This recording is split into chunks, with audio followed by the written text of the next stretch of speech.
26 June বিশ্ব মাদক নিয়ন্ত্রণ দিবস। আজকে আমাদের সমাজ, আমাদের যুব সমাজ এই মাদকে আক্রান্ত হয়ে আমাদের সমাজ এমন একটা পরিস্থিতিতে চলে গেছে যেখানে বাবা সন্তানের সম্পর্ক নষ্ট হচ্ছে এই কারণে, স্বামী স্ত্রীর সম্পর্ক নষ্ট হচ্ছে এই কারণে, ভাই ভাইয়ের সম্পর্ক নষ্ট হচ্ছে এই কারণে, হচ্ছে না?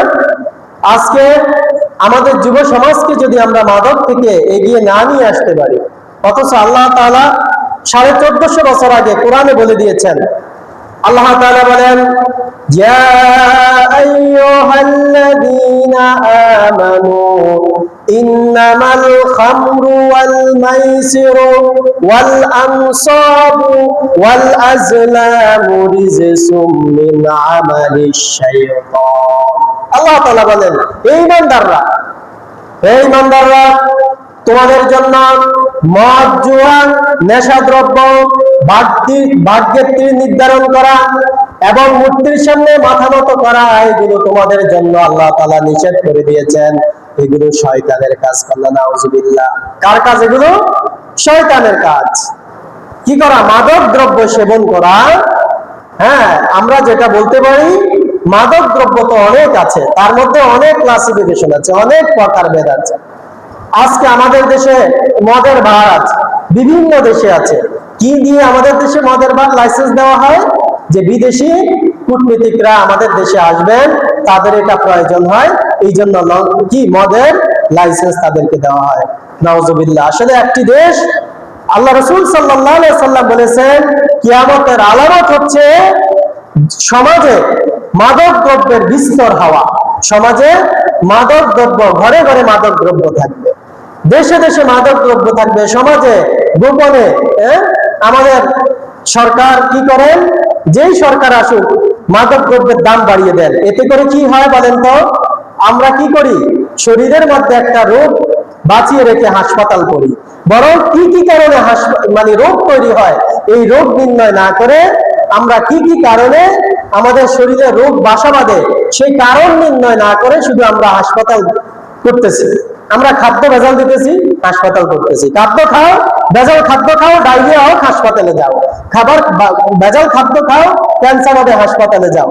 এটা কি হওয়া উচিত ছিল?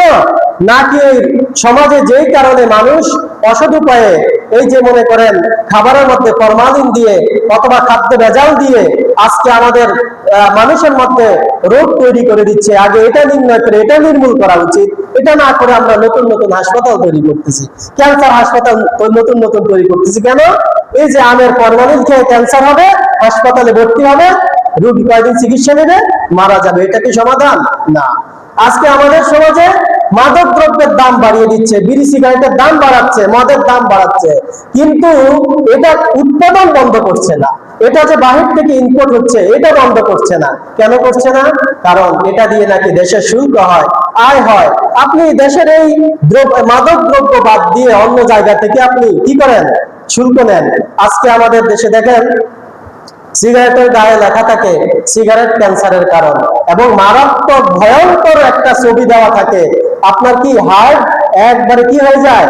পচে যায়, কলিজা পচে যায়, সেটা ফুসফুস পচে যায়, সেই ছবিটা দেওয়া থাকে। তারপর আমরা সেটা খাই। কেন খাই? ওই যে অভ্যাস।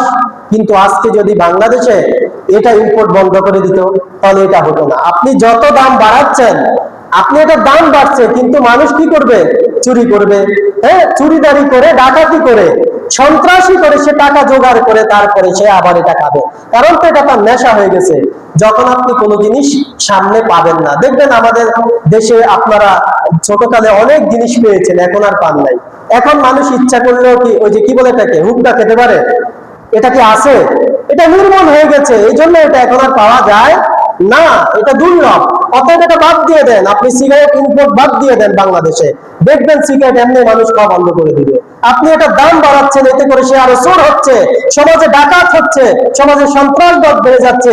সে আবার কি করছে? নিজের মায়ের গয়না বিক্রি করে আবার সে সিগারেট খাচ্ছে, আবার সে মদ খাচ্ছে, আবার সে মাদক দ্রব্যের মধ্যে আসক্ত হচ্ছে।